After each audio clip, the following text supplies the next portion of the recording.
The world is filled with happiness.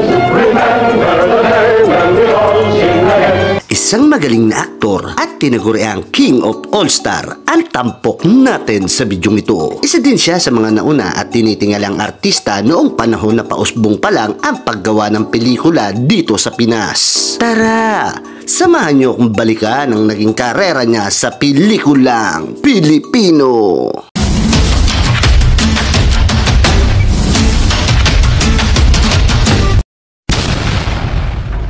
Siya ay si Alan Fernando Pu E. Reyes o mas kilala natin bilang si Fernando Po Sr. Ipinanganak noong November 27, 1916 sa San Carlos, Pangasinan. Siya ay isang director, producer at writer. Isa rin siya sa masasabing alamat sa pinilakang tabing kasama sina Rogelio de la Rosa at Leopoldo Salcedo. Ang kanyang ama ay si Lorenzo Pu na isang Espanyol at ang kanyang ina naman ay si Marta Reyes na tubong Pangasinan. Nag-high school siya sa Aurelio High School noong 1931 at nagtapos siya ng degree sa Bachelor of Science in Chemistry sa Universidad ng Pilipinas noong 1935 at degree ng Doctor of Dental Medicine mula sa Philippine Dental College noong 1942. Una natin siyang nakita sa harap ng kamera sa pelikulang Birheng Walang Dambana noong 1936 kasama si Rosa del Rosario. Subalit panandalian niyang iniwan ng pag-aartista para magtrabaho bilang chemist sa Blue Star Product noong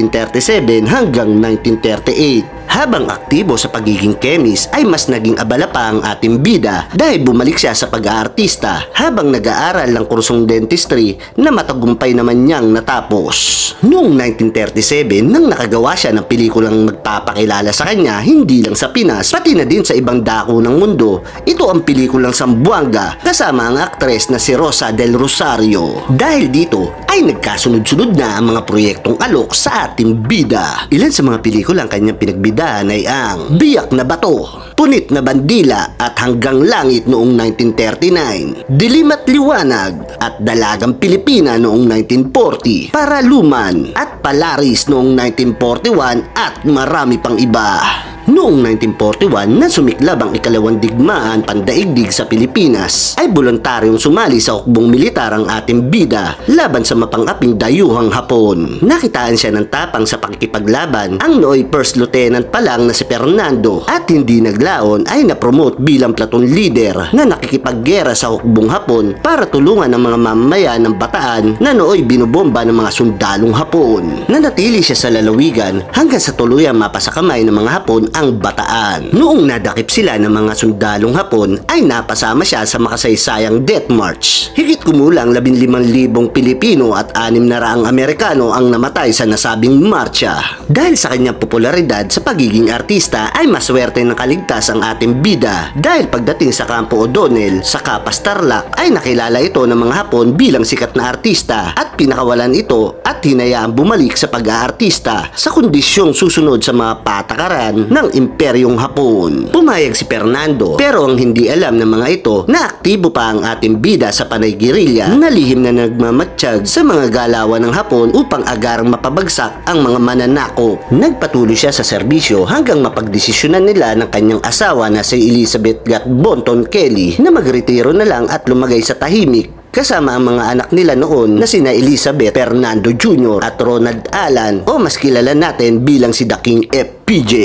Noong 1946 ay nagtayo siya ng sarili niyang production company at ito ay pinangalanan niyang Palaris Film. Dito na rin siya nag-produce at nag-direct ng kanyang mga sariling pelikula.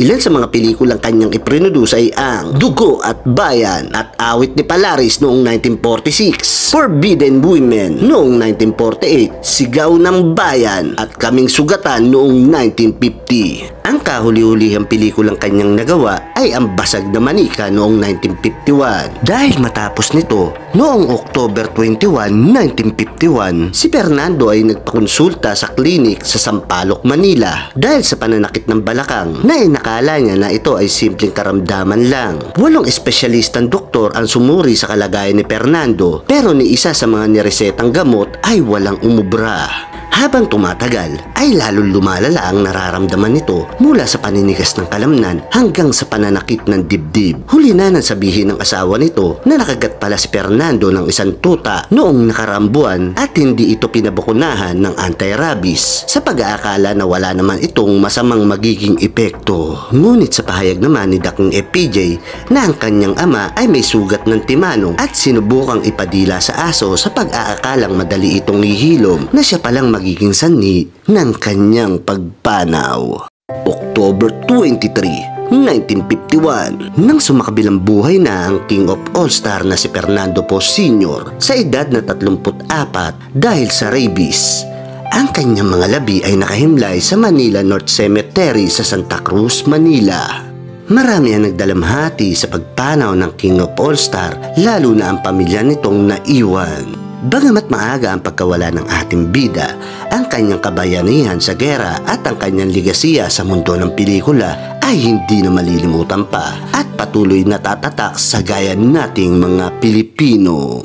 At dito na natin tatapusin ang video ito. Ikaw, anong naging pelikula ni Fernando Poe Sr. ang talagang napabilib ka sa kanya?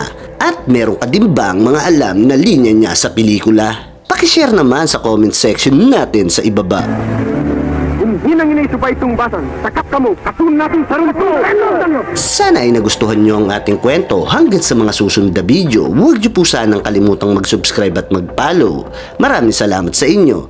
I-share nyo po sana ang bawat nilalabas kong video. Hanggang sa muli, paalam! As the merry hand goes on.